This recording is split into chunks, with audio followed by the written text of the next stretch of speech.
Gothic Thursday is back with A Vine on a House by Ambrose Bierce. This isn't your average haunted house. The ghosts don't whisper, they garden.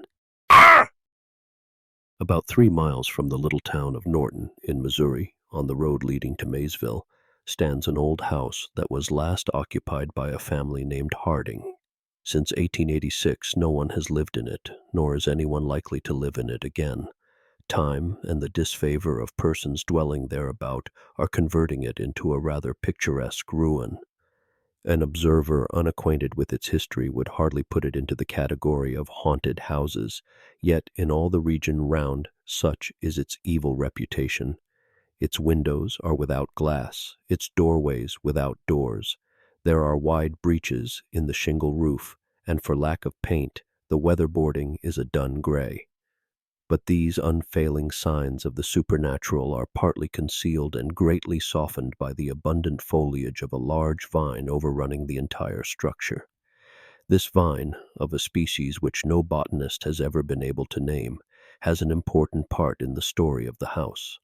The Harding family consisted of Robert Harding, his wife Matilda, Miss Julia Went, who was her sister, and 2 young children. Robert Harding was a silent, cold-mannered man who made no friends in the neighborhood and apparently cared to make none. He was about 40 years old, frugal and industrious, and made a living from the little farm which is now overgrown with brush and brambles.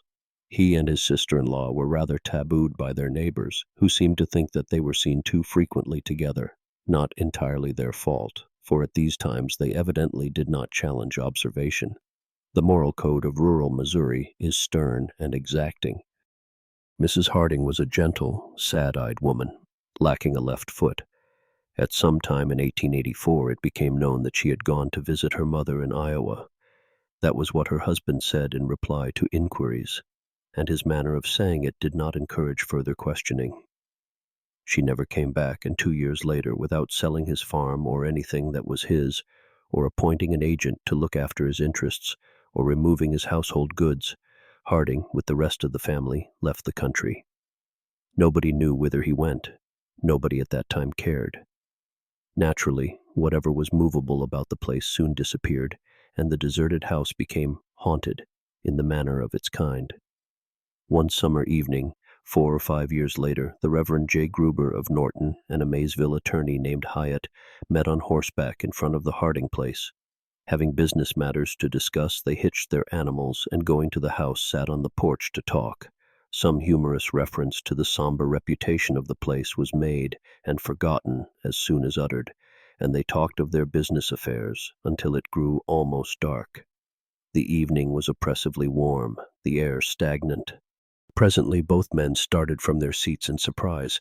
A long vine that covered half the front of the house and dangled its branches from the edge of the porch above them was visibly and audibly agitated, shaking violently in every stem and leaf. "We shall have a storm," Hyatt exclaimed. Gruber said nothing, but silently directed the other's attention to the foliage of adjacent trees, which showed no movement.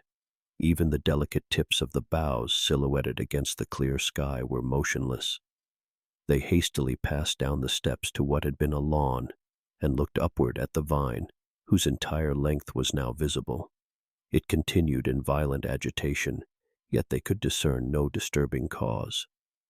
"Let us leave," said the minister, and leave they did. Forgetting that they had been traveling in opposite directions, they rode away together. They went to Norton, where they related their strange experience to several discreet friends. The next evening, at about the same hour, accompanied by 2 others whose names are not recalled, they were again on the porch of the Harding house, and again the mysterious phenomenon occurred. The vine was violently agitated while under the closest scrutiny from root to tip, nor did their combined strength applied to the trunk serve to still it. After an hour's observation, they retreated, no less wise, it is thought, than when they had come. No great time was required for these singular facts to rouse the curiosity of the entire neighborhood.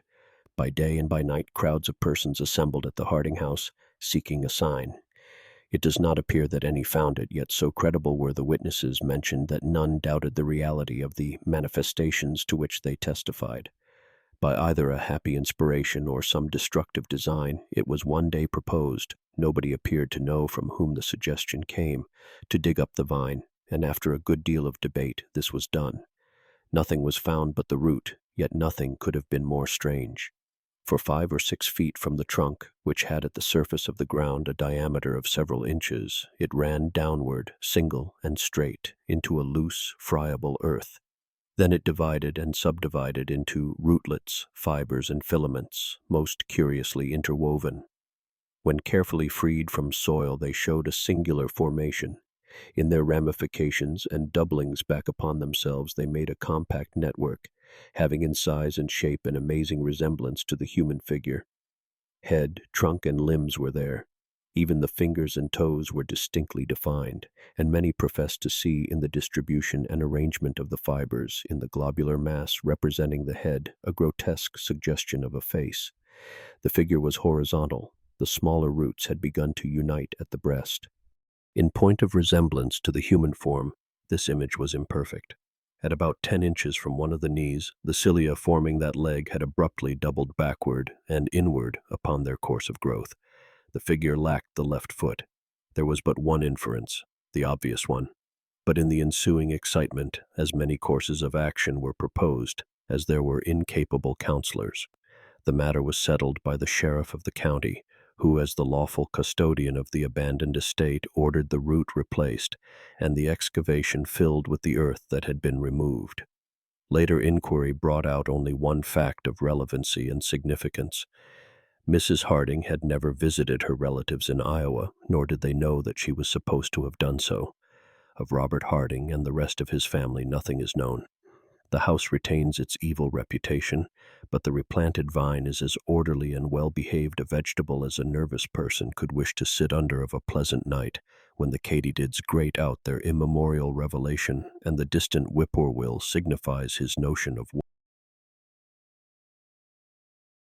And just like that, we reach the end of this story. So I guess you can say that the missing woman became part of the landscape.